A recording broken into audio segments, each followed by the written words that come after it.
मांगीलाल बागड़ी, राजकीय महाविद्यालय नोखा, डॉक्टर प्रेम प्रकाश मनचंदा, सह आचार्य व्यवसाय प्रबंध, BCom part first, business management, paper first, principles of management.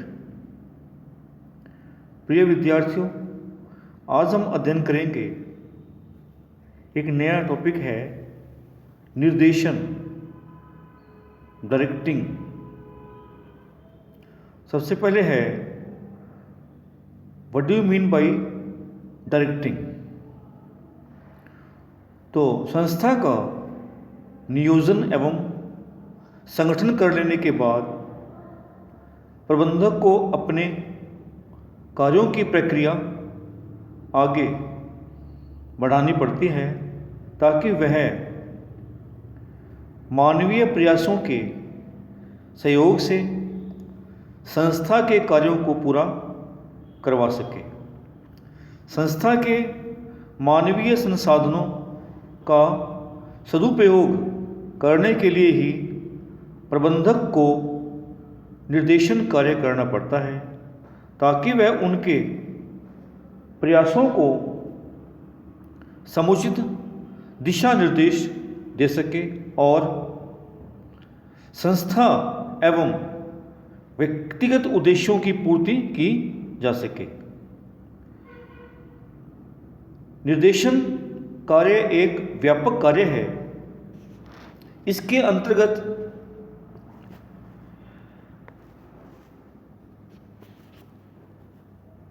शाब्दिक अर्थ में हम कह सकते हैं कि निर्देशन का तात्पर्य आदेश एवं निर्देश देने से है, किंतु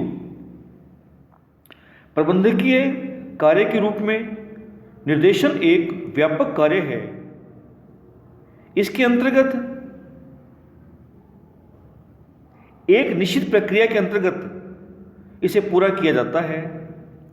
वस्तुतः निर्देशन एक प्रक्रिया है जिसमें प्रबंधक द्वारा न केवल आदेश एवं निर्देश ही प्रसारित किए जाते हैं बल्कि वह कर्मचारियों से सहयोग प्राप्त करने के लिए उन्हें उचित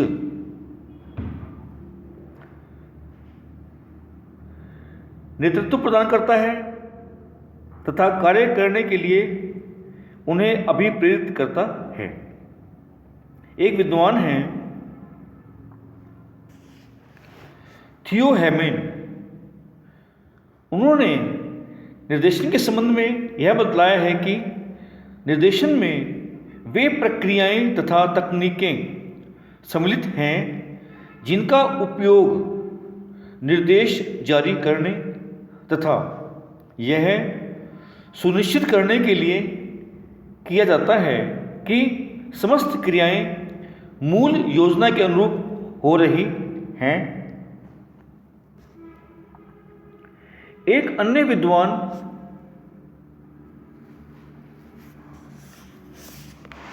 उर्विक तथा ब्रेच ने एक कार्यात्मक परिभाषा देते हुए लिखा है कि प्रबंधन के दायित्वों की वास्तविक आत्मा का निर्माण करने वाले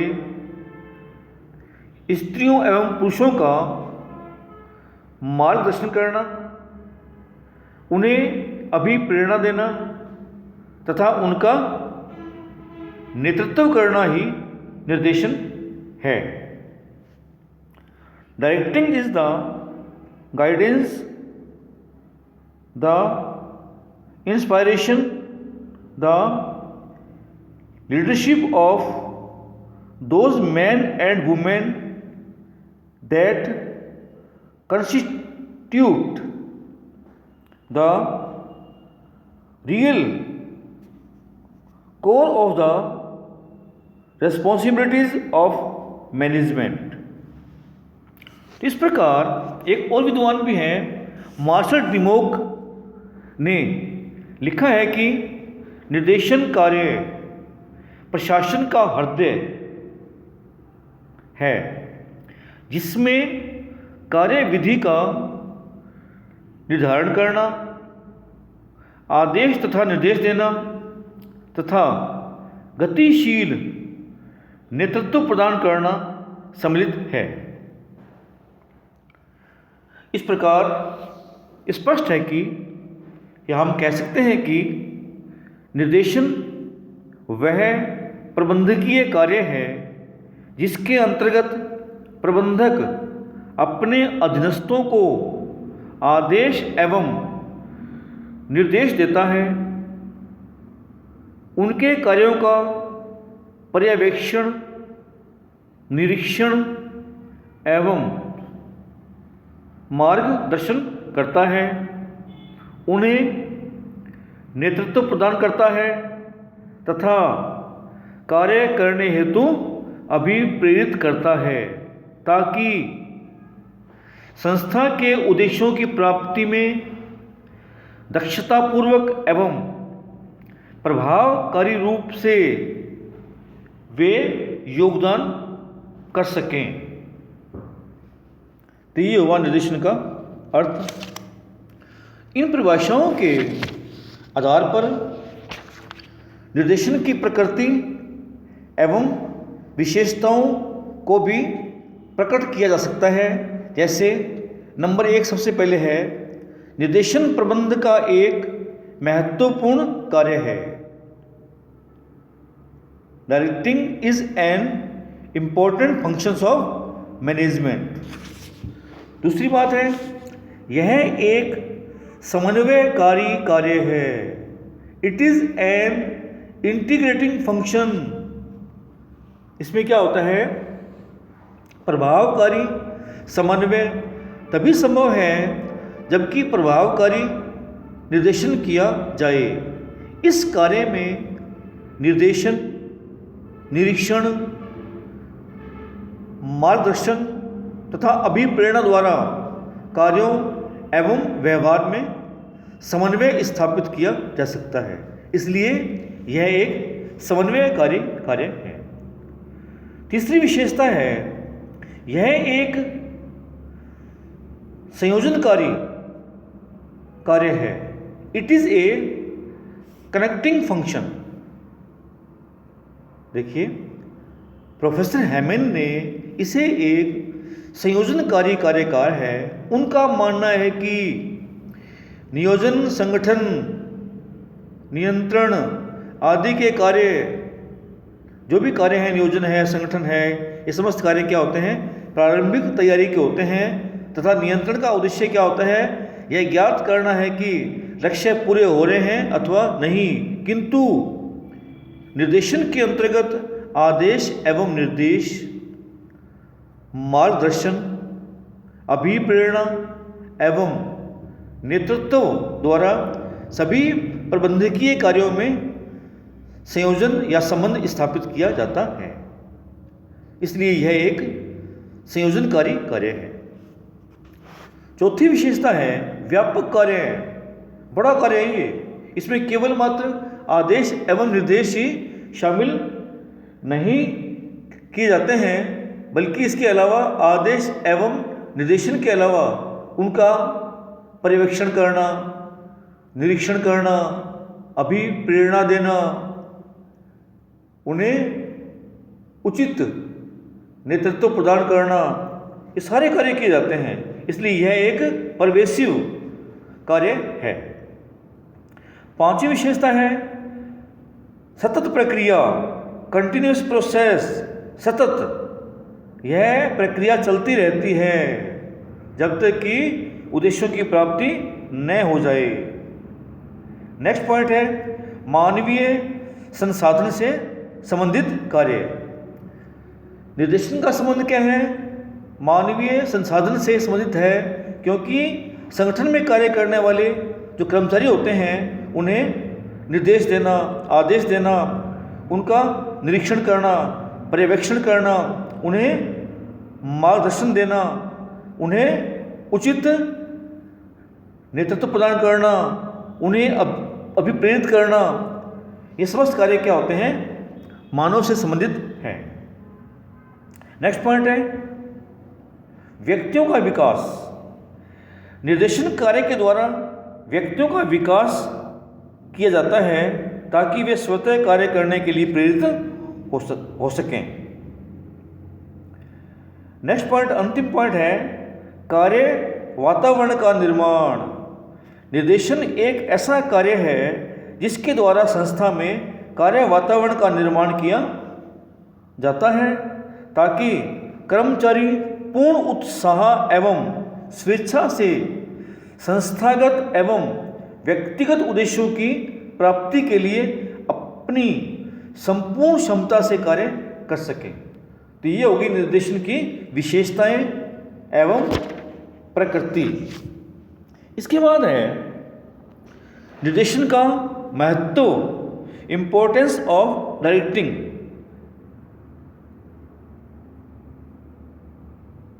निर्देशन से एक प्रबंधक जो अपने कर्मचारियों से कार्य करवाता है, उसे कार्य करवाने के लिए समय समय पर उन्हें आदेश देना, निर्देश देना, उनका पर्यवेक्षण करना, निरीक्षण करना, उन्हें अभिप्रेरणा देना, उनका नेतृत्व प्रदान करना, ये समस्त कार्य करने पड़ते हैं।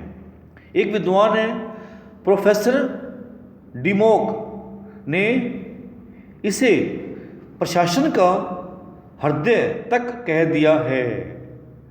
तो इस प्रकार निर्देशन कार्य के व्यापक महत्व को इस प्रकार हम स्पष्ट कर सकते हैं।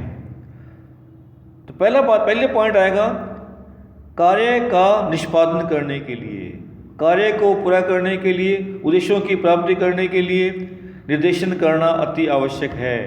जब तक आप अपने मानवीय संसाधन का निर्देशन नहीं करेंगे, उन्हें आदेश निर्देश नहीं देंगे, उनका समय समय पर निरीक्षण नहीं करेंगे, उन्हें अभिप्रेरित नहीं करेंगे, तो कार्य का निष्पादन नहीं किया जा सकता। तो पहली बात है महत्व की, कार्य को पूरा करना कार्य के निष्पादन के लिए आवश्यक है। दूसरी बात, वास्तविक कार्यों तथा योजनाओं को पूरा करने के लिए या उनके बीच में जो दूरी है उसको पाटने के लिए भी निर्देशन अति आवश्यक है। तीसरी बात है महत्व में प्रभावकारी समन्वय की प्राप्ति में सहायक। निर्देशन से मुख्य लाभ ये होता है कि इससे क्या है, संगठन में कार्य करने वाले जो कर्मचारी हैं उनके बीच में पर्याप्त समन्वय स्थापित किया जा सकता है। नेक्स्ट महत्व है मानवीय संसाधनों का विकास, उद्देश्यों की प्राप्ति में सहायक।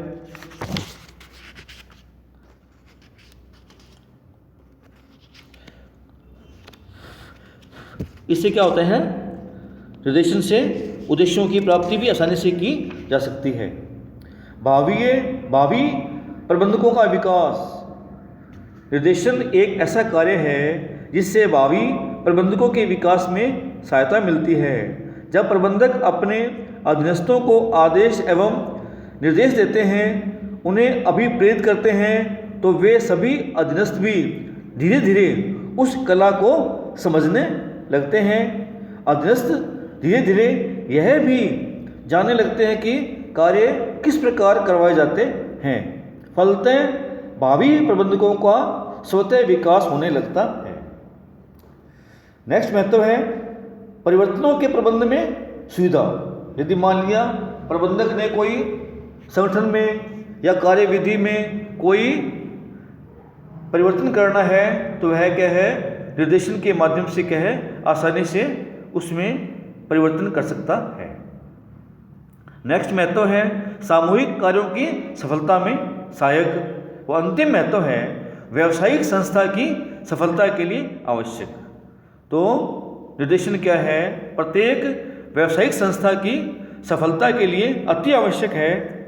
इसकी सहायता से ही संस्था की नाव को अपने भाव सागर से पार लगा सकते हैं। तो ये हुआ निर्देशन का महत्व या उसके लाभ। इसके बाद है अंतिम, इस टॉपिक में अंतिम जो बिंदु है अपना अब है निर्देशन का क्षेत्र तकनीकें घटक, scope, techniques, components of directing या डायरेक्शन। मतलब अपने जो निर्देशन का अभी अर्थ किया था उसमें मैंने आपको बतलाया था, निर्देशन एक व्यापक कार्य है, उसमें केवल मात्र आदेश एवं निर्देश ही शामिल नहीं किए जाते हैं। इसके अलावा संगठन में कार्य करने वाले कर्मचारियों का निरीक्षण करना, पर्यवेक्षण करना, उन्हें अधिकाधिक कार्य के लिए अभिप्रेरित करना, उनका नेतृत्व करना, ये समस्त कार्य क्या होते हैं, करने पड़ते हैं। तो निर्देशन का क्षेत्र क्या है, व्यापक है। इसके अंतर्गत 6 बातें क्या अपन शामिल करेंगे, जिसे अपने निर्देशन की तकनीक के रूप में भी क्या है जान सकते हैं। नंबर 1 है आदेश एवं निर्देश देना, ऑर्डर्स एंड इंस्ट्रक्शंस।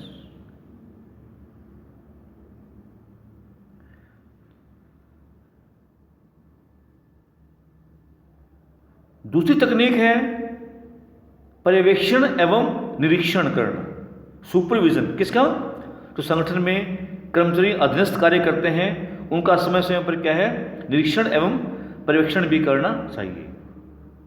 तीसरी बात है अभिप्रेरणा, मोटिवेशन।